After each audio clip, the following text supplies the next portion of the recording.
Picture this: you control more wealth than entire nations, command legions that could crush kingdoms, and possess the power to reshape the world with a single word. Yet as dawn breaks over the marble palaces of Rome, you face a truth that no amount of gold can change: absolute power is the loneliest burden on earth. Welcome to the most dangerous job in human history. You are Marcus Aurelius, philosopher-emperor, and today you hold the lives of 60 million people in your hands. It's 170 CE, and from your window in the Palatine Palace, you can see the greatest city ever built stretching beyond the horizon. But this morning carries an electric tension in the air. Barbarian tribes mass beyond the empire's borders, plague whispers through distant provinces, and somewhere in the shadows of your own palace, ambitious men plot your downfall. This is what it truly means to wear the purple cloak of Caesar, not just unimaginable luxury, but the crushing weight of decisions that will echo through eternity. Step into sandals that have walked floors stained with the blood of emperors, and discover why being the most powerful person alive might just be the most terrifying existence you could imagine. The room around you speaks of unimaginable wealth, yet carries an air of scholarly restraint. Frescoes depicting the gods watch from the walls, Jupiter with his thunderbolt, Minerva with her owl of wisdom. Persian carpets warm floors of imported marble, while incense burns slowly in bronze braziers, filling the air with frankincense and myrrh. Yet for all its luxury, this chamber can feel like the loneliest place on earth. Your body bears the marks of a life lived in service to empire. Your hands, once soft from a patrician upbringing, now show calluses from gripping a sword during countless campaigns along the Danube frontier. Your eyes, witnesses to both the grandeur of triumph and the horror of plague, carry a weight that no amount of sleep can fully rest. As you rise from your bed, a simple affair despite your station, for you have always preferred the teachings of the Stoics to excessive comfort, you perform the morning ritual that has sustained you through 20 years of rule. You reach for your leather-bound journal, the one that will someday be known to the world as your meditations, and you write: when you wake up in the morning, tell yourself the people I deal with today will be meddling, ungrateful, arrogant, dishonest, jealous, and surly. This isn't pessimism speaking, but preparation. You have learned that an emperor must steel himself for the constant demands, the endless parade of senators seeking favor, generals reporting disasters, and citizens expecting miracles.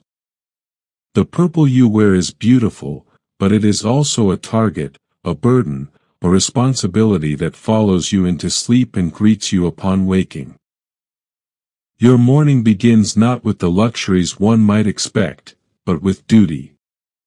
A slave, one of hundreds who serve in the palace, enters silently to help you dress. The imperial toga, with its distinctive purple stripe, requires precise draping. Each fold carries meaning, each arrangement speaks to your authority. But as the fabric settles around you, you remember your teacher Epictetus, himself once a slave, who taught you that true freedom comes not from commanding others, but from mastering oneself.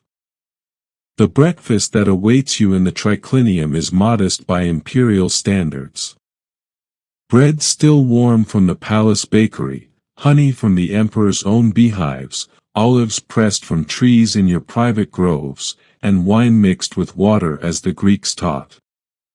You eat slowly, mindfully, for you have learned that even an emperor must find peace in simple pleasures. But peace is fleeting when you rule the world. Already, your freedman's secretary approaches with the morning's correspondence. Letters written on papyrus and parchment arrive from every corner of the empire, from Britain's foggy frontiers to Egypt's sun-baked deserts, from Spain's silver mines to Syria's trading cities. Each letter represents a problem, a question, a decision that only Caesar can make. One letter bears the seal of Germania, where your legions struggle against barbarian tribes.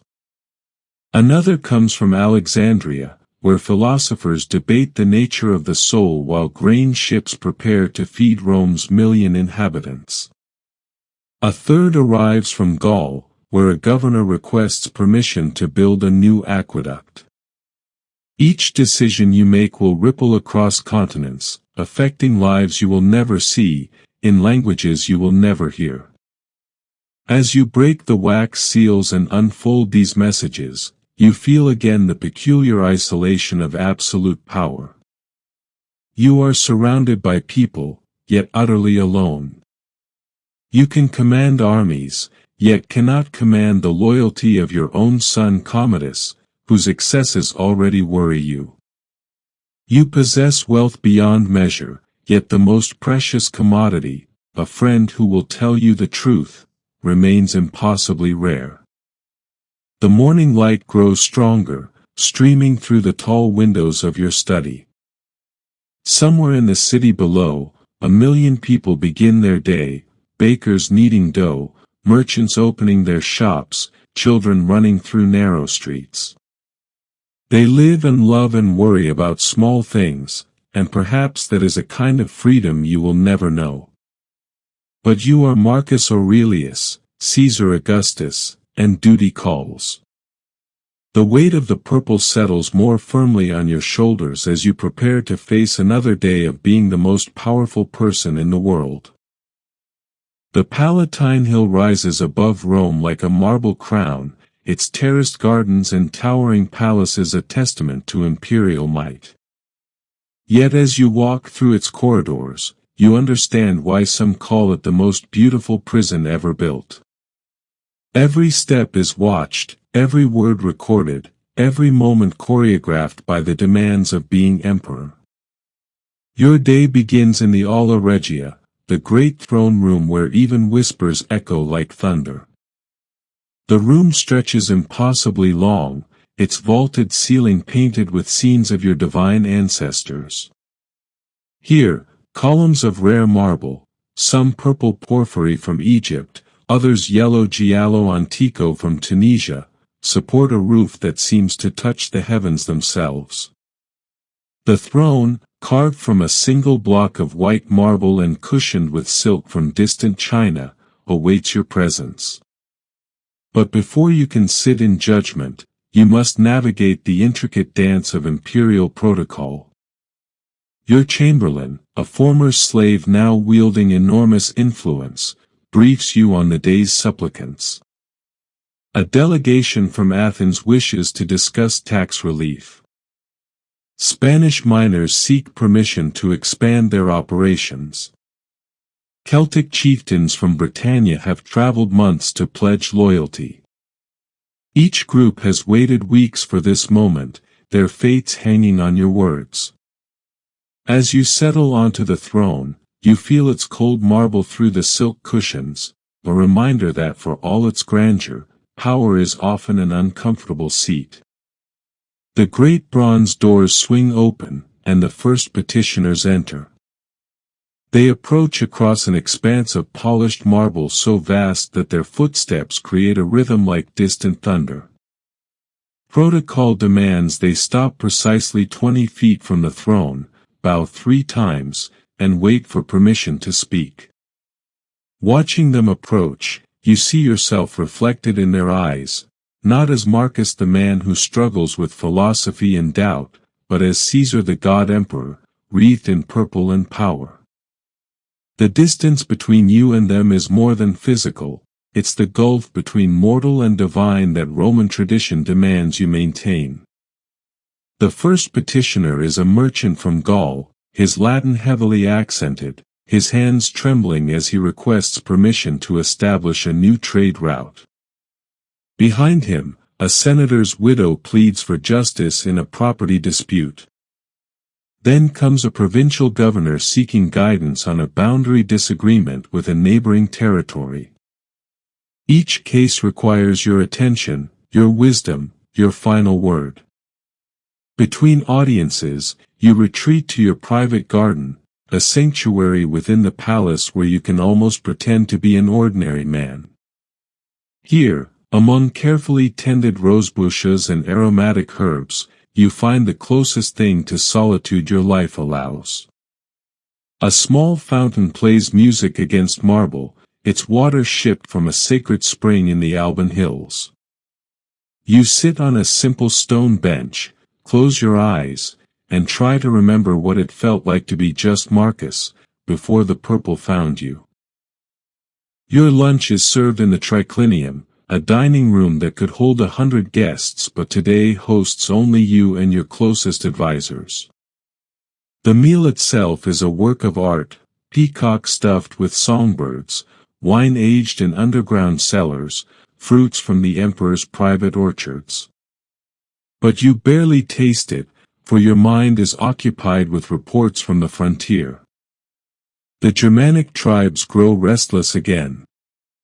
Your general Pompeianus sends word that the Marcomanni are massing beyond the Danube, their warriors eager to test Roman steel. This means you must prepare for war, again. At 50 years old, you had hoped for peace in your remaining years, time to write, to think, to prepare your soul for whatever lies beyond.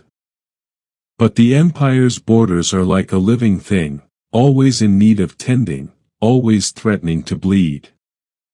Your afternoon is spent in council with your advisors, men whose loyalty you must constantly weigh, whose ambitions you must carefully manage. The Praetorian prefect reports on security within the capital. The urban prefect discusses grain shipments from Egypt, the lifeline that keeps Rome's masses fed and peaceful. Your finance minister presents accounts that would dizzy a mathematician, taxes flowing in from 40 provinces, expenses for legions, public works, and the games that keep the populace entertained. As evening approaches, you allow yourself a rare luxury, a visit to your private library. Here, surrounded by scrolls containing the wisdom of centuries, you feel most at peace. The works of Plato and Aristotle line one wall, while another holds the teachings of Zeno and the Stoic philosophers who have shaped your thinking. You take down a scroll of Epictetus, your old teacher's words still speaking across the years. Wealth consists not in having great possessions, but in having few wants. The irony is not lost on you. You possess more than any human in history, yet your wants are simple: peace for the empire, wisdom to make just decisions, and perhaps a quiet evening to contemplate the stars without the weight of the world pressing on your shoulders. As night falls over the palace, servants light oil lamps throughout the corridors, casting dancing shadows on frescoed walls. The Palatine transforms in the darkness, becoming something both magnificent and melancholy. Through your window, you can see the lights of Rome spread out below, countless lives carrying on their small dramas, unaware that their emperor sits alone, wondering if the burden of power is worth the cost to the soul. Tonight, as every night, you will write in your journal, setting down thoughts that may outlive the empire itself. Remember that very little disturbs the peace of mind of a man who has learned to live according to nature. You write by lamplight, the stylus scratching against papyrus. Outside, the eternal city sleeps, trusting in the purple-clad figure who watches over them from his golden cage on the hill. Dawn breaks over the campus Martius, and today you must transform from philosopher to performer, from contemplative ruler to the living embodiment of Roman power. The people are gathering for the games, 20,000 citizens who have come not just for entertainment, but to see their emperor, to witness the divine majesty that holds their world together. Your preparation begins before sunrise. The imperial bath-house, fed by its own aqueduct, provides waters heated to perfect temperature. As you sink into the warm pools, You feel the tension in your muscles ease, tension that never fully leaves the body of a man who carries an empire on his shoulders. The bath attendants work in respectful silence, their hands skilled in the arts of massage and grooming that prepare you for public display. The process of becoming Caesar in the eyes of the people is elaborate and precise. Your body slave, a Greek captured in childhood and trained in the palace, knows every detail by heart. First, the oils scented with precious aromatics from Arabia. Then the careful trimming of beard and hair, each line considered for its effect on your public image. The philosophers may teach that appearance matters little, but an emperor must remember that he rules as much through symbol as through law. The toga you will wear today is not the simple garment of mourning solitude, but the toga picta reserved for the most sacred occasions. Its purple is so deep it appears almost black, except where light reveals its true color, the exact shade of imperial power. The fabric itself tells a story: silk from China, dye from Phoenician murex shells, gold thread spun in the workshops of Damascus. Every thread represents the reach of Roman power, the network of trade and conquest that spans 3 continents. But perhaps most important is the crown, not a simple band of gold, but the laurel wreath that connects you to Augustus, to Julius Caesar, to the divine tradition of Roman rule. As it settles on your brow, you feel the weight of history, the presence of all who wore it before you, and the responsibility to those who might wear it after. Your chariot awaits in the palace courtyard, its bronze fittings gleaming in the morning sun. The horses, magnificent white stallions bred in the emperor's own stables, stamp and toss their heads, sensing the excitement in the air. Your driver, a man whose family has served emperors for 3 generations, checks every strap and fitting with the dedication of someone who knows that Caesar's safety rests in his hands. The journey from the Palatine to the Colosseum is itself a piece of theater. The route has been planned for maximum effect, down the sacred way where Rome's greatest temples stand, past the forum where the business of empire unfolds daily, through neighborhoods where common citizens can catch a glimpse of their divine ruler. Your lictors precede you, their fasces clearing the way, their presence announcing that Caesar approaches. The crowds gather as word spreads through the city.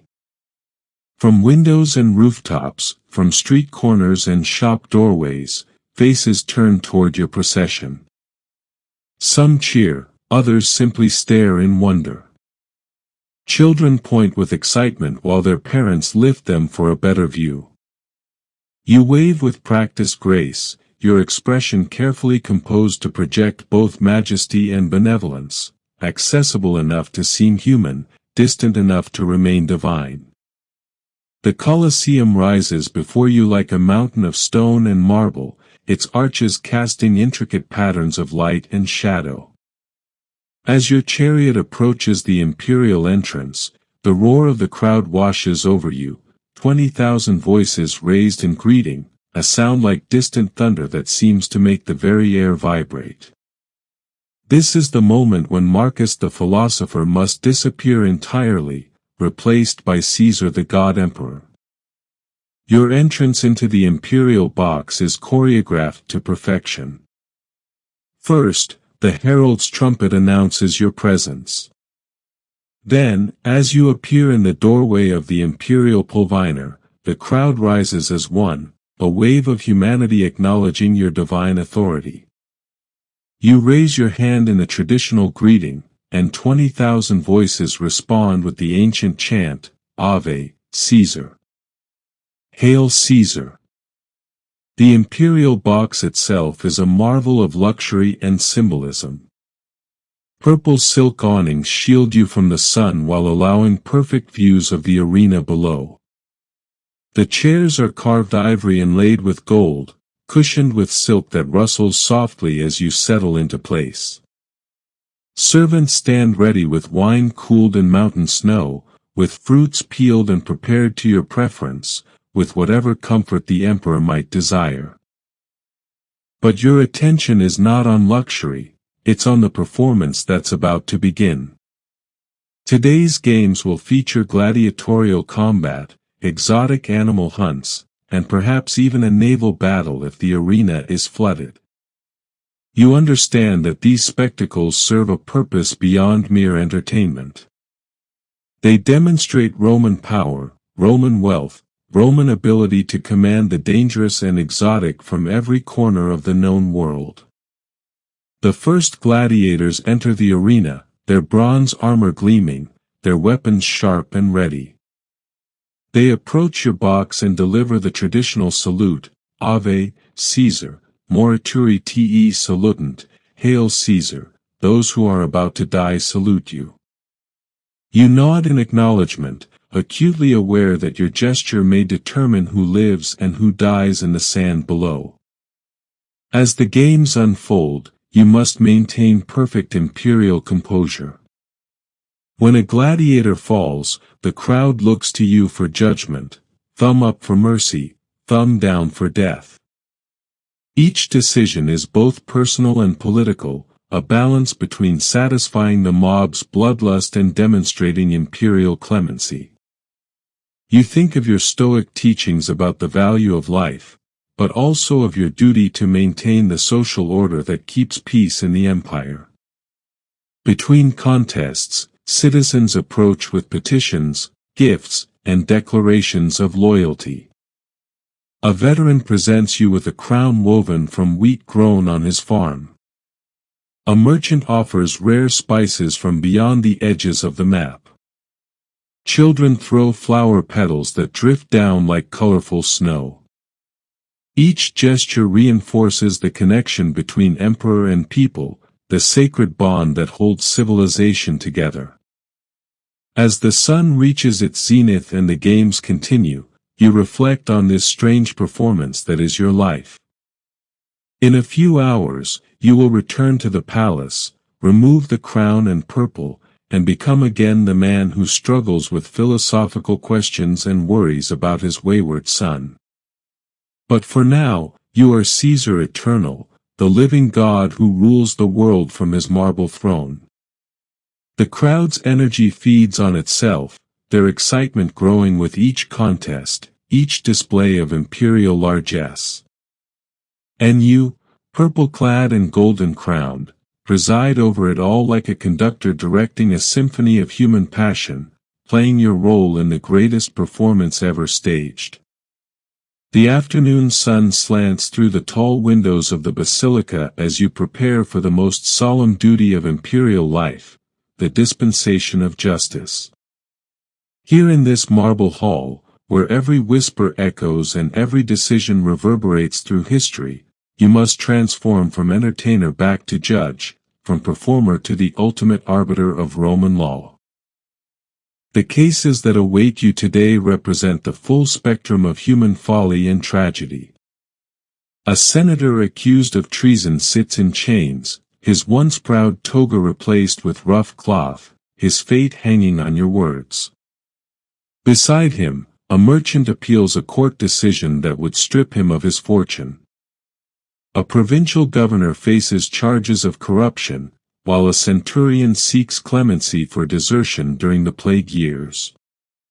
Each case file rests before you, written on the finest parchment, sealed with official wax, documents that represent years of investigation, testimony, and legal argument compressed into neat summaries that you must somehow transform into wisdom. Your legal advisors sit nearby, men who have spent their lives studying the complexities of Roman jurisprudence, yet the final decision rests solely with you. The first case involves Marcus Antonius Priscus, a senator from one of Rome's oldest families, accused of conspiring against your rule. The evidence seems clear: letters intercepted by your secret agents, meetings recorded by palace spies, gold coins found hidden in his villa with the faces defaced. Yet as you look into his eyes, you see not malice but desperation. His family has lost 3 sons to plague, his estates in Africa have been ravaged by locust swarms, and his political influence has waned with each passing year. The prosecutor, a sharp-faced young man eager to make his reputation, presents the case with theatrical flourish. Caesar, he declares, his voice carrying to every corner of the basilica, this traitor has conspired to overthrow the divine order that keeps our empire strong. He has sought to corrupt the loyalty of your legions, to spread discord among your citizens, to undermine the very foundations of Roman rule. But you have learned that truth is rarely as simple as prosecutors claim. The intercepted letters speak more of desperation than treachery, the meetings seem driven by grief rather than ambition, and the defaced coins might represent symbolic protest rather than active rebellion. You think of your teacher Epictetus, who taught that every action springs from some inner need, and you wonder what need drove this proud senator to such desperate measures. Speak for yourself, Priscus, you command, your voice gentle despite the formal setting. The man rises shakily, his chains clinking softly in the marble silence. For a moment, he cannot find words, overwhelmed perhaps by addressing the purple-clad figure who holds his life in balance. Caesar, he begins, his voice barely above a whisper, I do not claim innocence of bitter thoughts, nor of words spoken in grief and wine. My sons died serving Rome, my provinces failed despite my efforts, and in my darkness I perhaps wished for different times. But conspiracy? Active treason? I am too broken for such grand schemes, too weary for such ambitious sins. The honesty in his voice moves you more than the prosecutor's rhetoric. Here is a man destroyed by circumstances, driven to desperation by losses that even imperial power cannot restore. Yet the law is clear, and precedent is firm. Treason admits no excuse, no mitigation, no mercy save what Caesar chooses to grant. You close your eyes for a moment, feeling the weight of absolute judgment. In this silence, you can almost hear the whispers of your predecessors, Augustus counseling pragmatism, Trajan urging strength, Hadrian suggesting subtlety. But ultimately, the decision is yours alone, and it will echo through generations of legal precedent. The evidence suggests disloyal thoughts and foolish words, you pronounce finally, your voice carrying clearly through the hall, but not the organized conspiracy that merits death. Marcus Antonius Priscus, you are stripped of senatorial rank and exiled to an island where you may contemplate in solitude what loyalty truly means. Your property is forfeit to the state, but a modest pension will support your remaining years. Relief and despair wore across the man's face, relief at avoiding execution, despair at losing everything that made his life meaningful. You wonder if mercy is always a gift, or sometimes another form of punishment. The next case involves Gaius Fabricius, the merchant whose ships carried grain from Egypt to Rome until a competitor accused him of fraud. The evidence is complex, altered manifests, suspicious payments, testimony from slaves who might be lying to protect themselves. Commercial law lacks the drama of treason trials, but it affects the daily bread of millions who depend on grain ships arriving safely and fully laden. As you listen to the arguments, part of your mind wanders to the philosophical implications of judgment itself. How can any mortal man, even one clothed in imperial purple, claim the wisdom to determine absolute truth? Yet the alternative to imperial judgment is chaos, the breakdown of the legal system that holds civilization together. The merchant pleads his case with the desperate eloquence of a man watching his life's work crumble. His competitor presents evidence with the cold precision of someone seeking profitable destruction. Your advisors offer legal precedents and technical interpretations, but you find yourself studying faces, listening for truth beneath the careful words. In the end, you rule based not on perfect knowledge but on balanced probabilities, on the kind of practical wisdom that empire demands.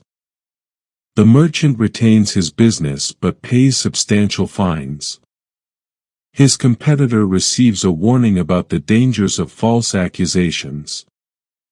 Neither party leaves fully satisfied, but perhaps that is the nature of human justice, imperfect compromise rather than perfect resolution.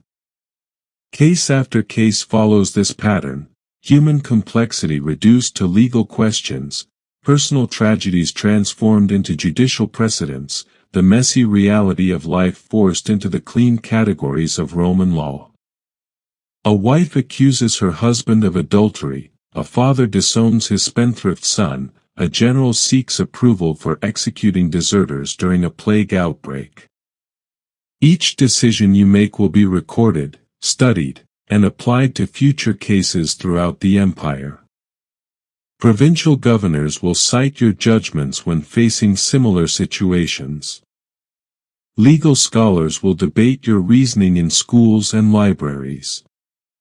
Your words today will echo through centuries, shaping how justice is understood and applied long after your purple has turned to dust.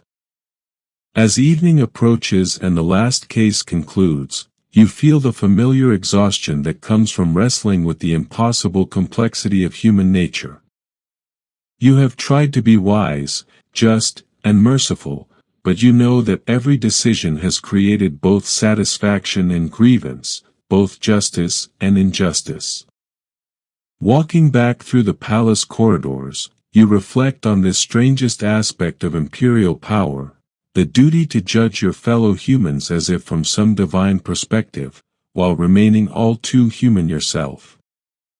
The purple may set you apart, but it cannot grant true wisdom, only the terrible responsibility to act as if wisdom were possible. Tonight, you will write in your journal, how much trouble he avoids who does not look to see what his neighbor says or does. But tomorrow, you will return to this marble hall, and once again attempt the impossible task of perfect judgment in an imperfect world. Twilight descends upon the palace as you retreat to your private study, the one sanctuary where the performance of empire can momentarily cease. Here, surrounded by scrolls of philosophy and maps of distant frontiers, you confront the isolation that comes with absolute power, the peculiar loneliness of being the one person in the world who cannot seek counsel without revealing weakness, cannot show doubt without threatening stability. Your evening meal arrives on silver platters, but tonight you barely notice the delicacies prepared by the imperial kitchen. Instead, your attention focuses on the dispatch that arrived this afternoon from General Pompeianus on the Danubian frontier. The Germanic tribes are indeed massing for war, their warriors emboldened by news of plague and unrest within the empire. Soon, you will have to leave the comfortable confines of Rome and return to the muddy reality of military campaigns. At 60, you had hoped for different twilight years. Your body bears the accumulated weight of 2 decades on the throne, the slight stoop from countless hours bent over correspondence, the lines around your eyes from squinting at maps and documents, the persistent ache in your joints from old campaign wounds. Your hair, once thick and dark, has thinned and grayed, marking the passage of years that have seen plague, war, and the constant grinding pressure of imperial responsibility. Your son Commodus enters your study, and your heart grows heavy with a familiar mixture of love and apprehension. At 19, he possesses all the physical gifts you lacked at his age, tall, strong, handsome, with the easy charm that draws men to follow him. Yet behind his confident smile, you glimpse something that troubles your philosophical soul, a hunger for immediate gratification, a carelessness with human life, an appetite for luxury that seems to grow with feeding. Father, he says, settling into a chair with the unconscious grace of youth, the gladiator trainers tell me I have real skill with the sword. Perhaps I could fight in the arena. Imagine the crowd's excitement to see their prince demonstrate Roman courage.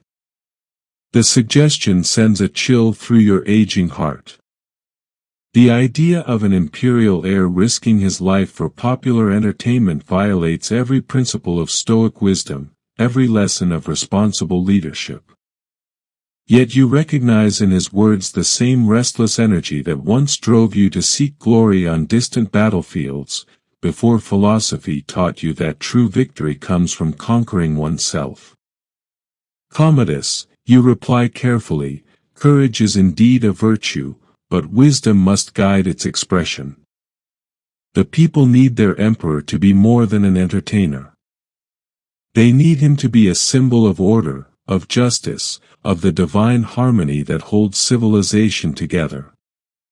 He waves dismissively, a gesture that reminds you painfully of your own youthful certainty.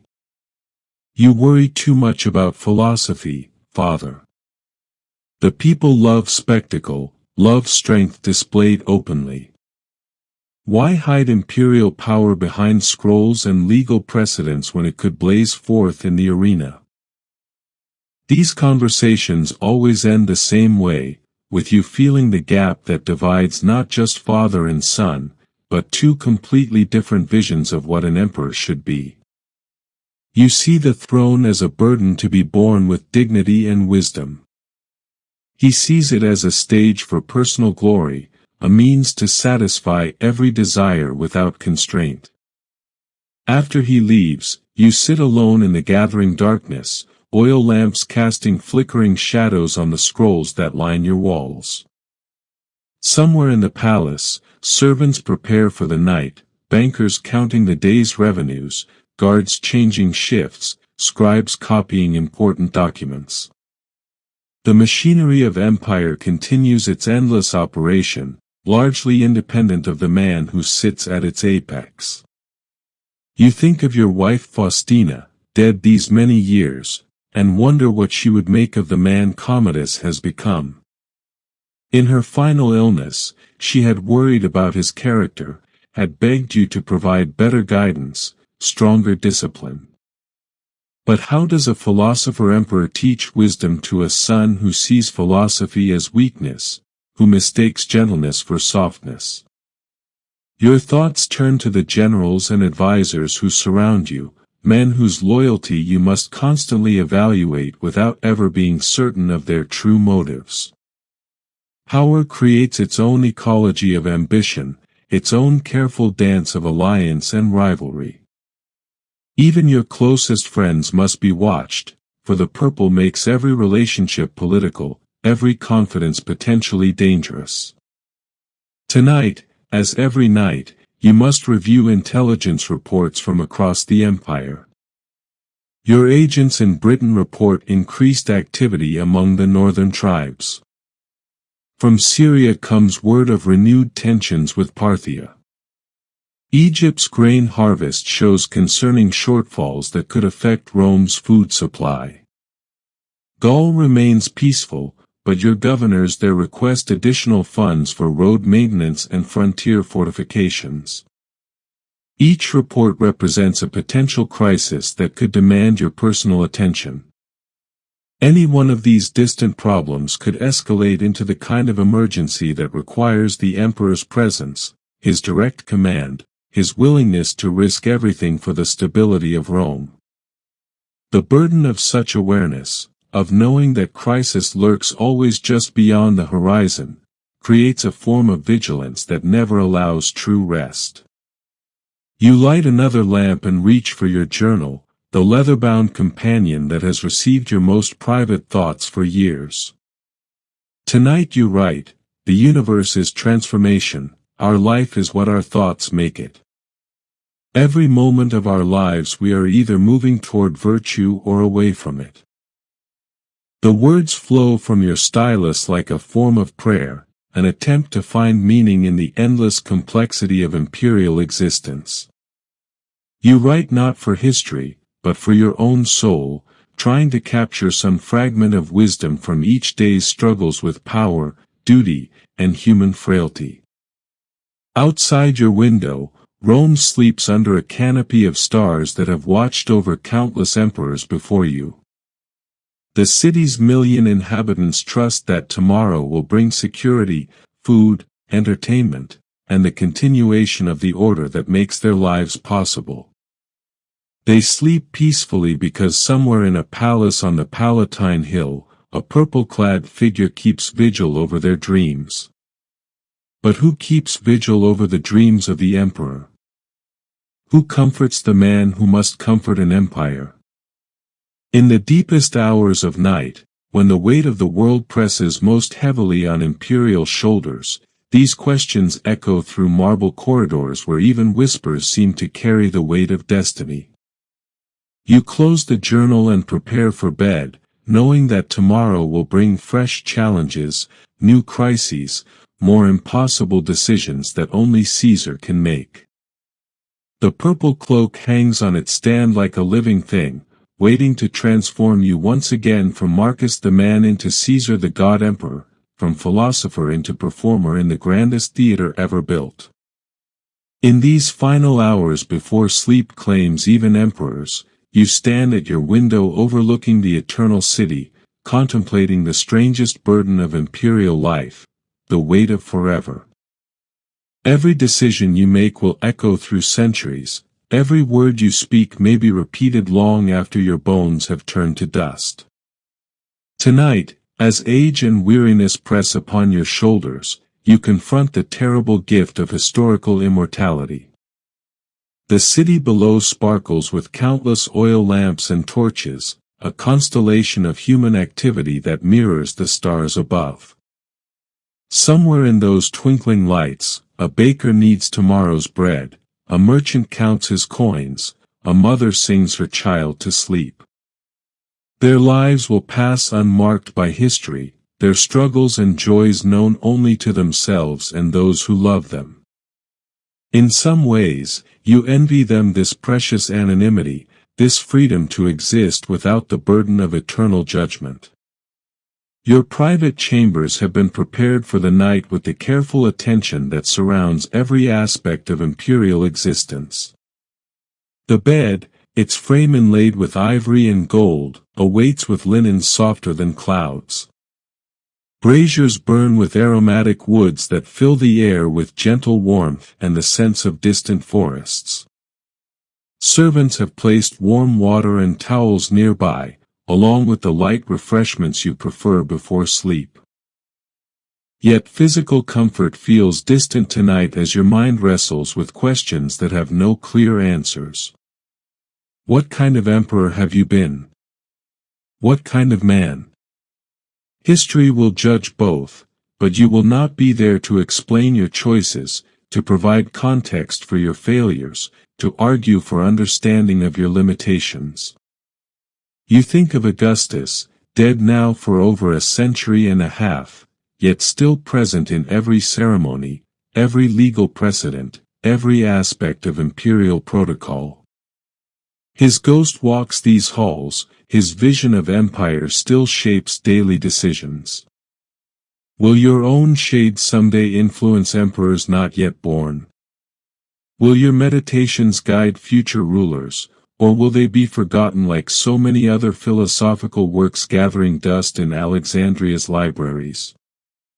The weight of this contemplation draws you to your writing desk one final time. By lamplight, you take up your stylus and open the journal that has become both confessional and teacher, the place where Marcus the man can speak honestly to himself without the careful diplomacy that surrounds Caesar's public words. Death smiles at us all, you write, the familiar rhythm of philosophical reflection bringing a measure of peace. But all a man can do is smile back.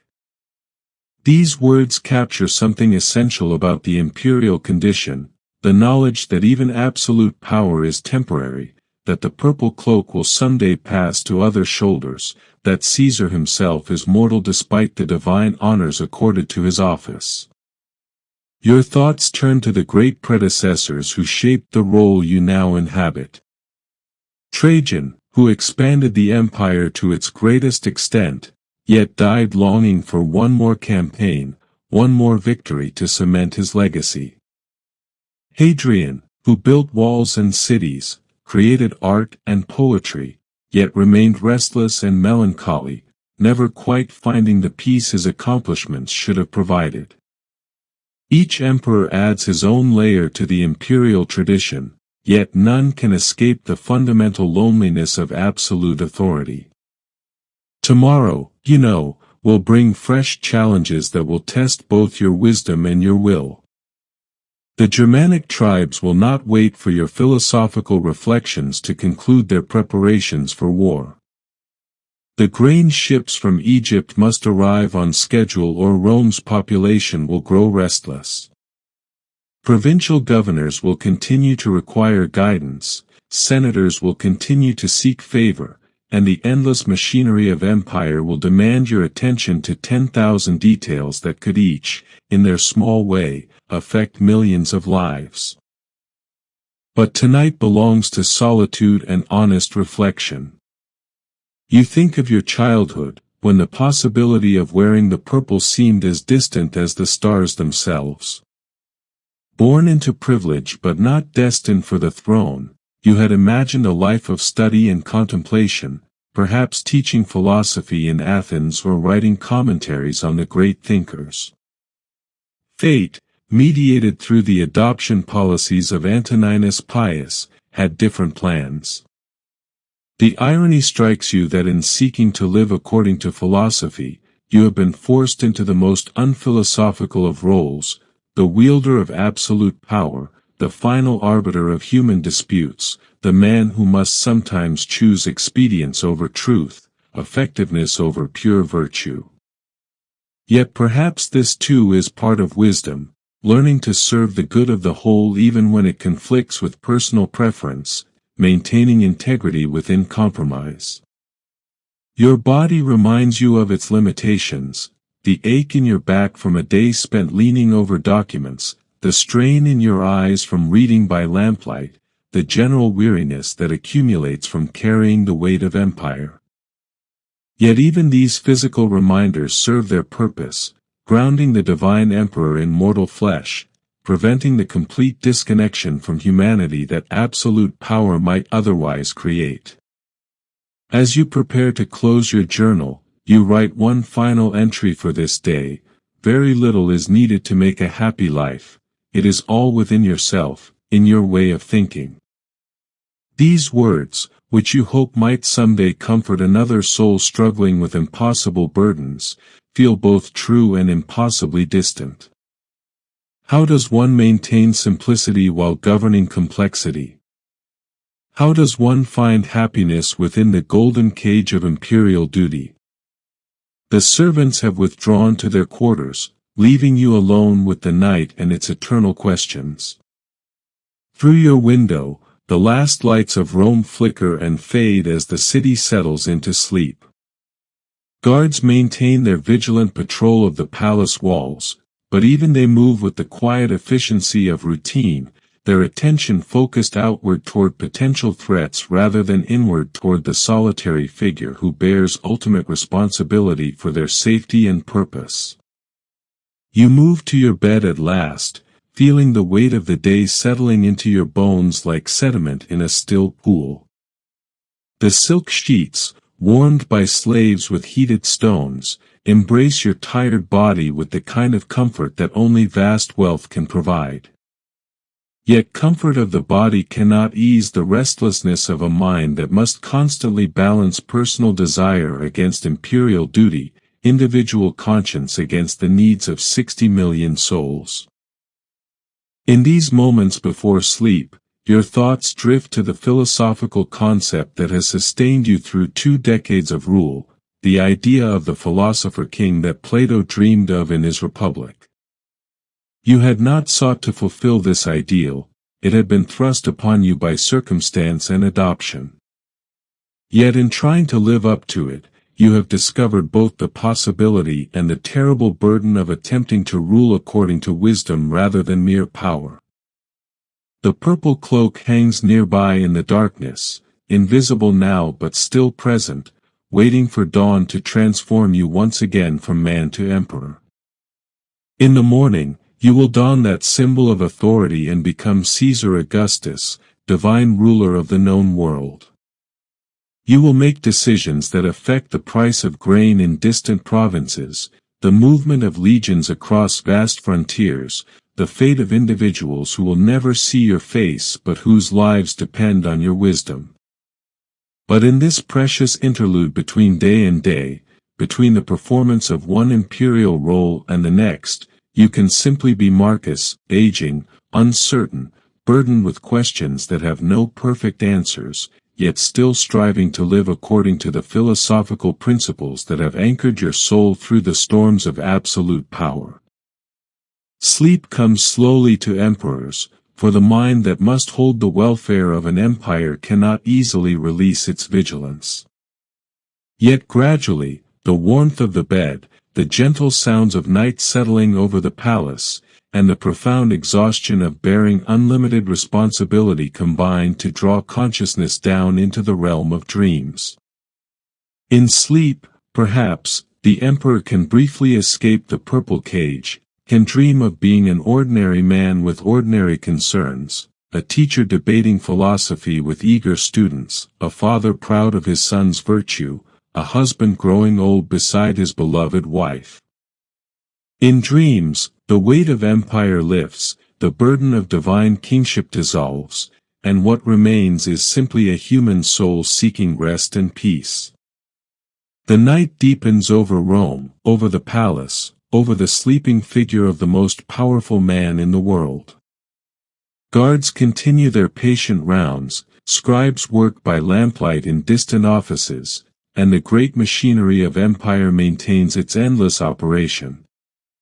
But at the center of it all, in chambers that have housed the dreams of Caesars, Marcus Aurelius sleeps the sleep of those who have carried more than any mortal should bear, yet who have carried it with dignity, wisdom, and an unshakable commitment to the welfare of others.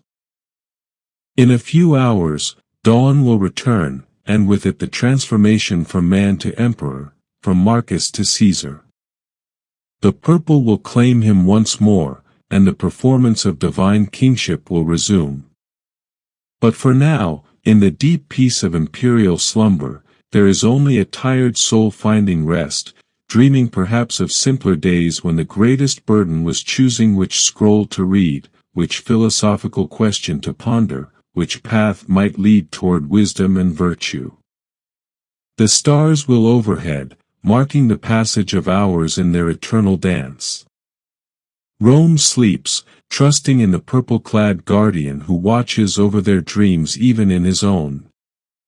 And in the palace on the Palatine Hill, surrounded by marble and gold yet somehow touching the simple humanity that connects all souls across time and space, the philosopher-emperor rests, preparing for another day of carrying the world upon his shoulders. In this quiet hour, as consciousness fades into the healing darkness of sleep, perhaps the deepest truth of imperial existence reveals itself, that even absolute power cannot grant absolute peace, that even divine honors cannot eliminate human longing, but that wisdom lies in accepting these limitations with grace, in serving something greater than oneself, and in finding meaning not in the comfort of the golden cage, but in the nobility of the service it represents. Sleep well, Caesar. Tomorrow, the empire will need you once more.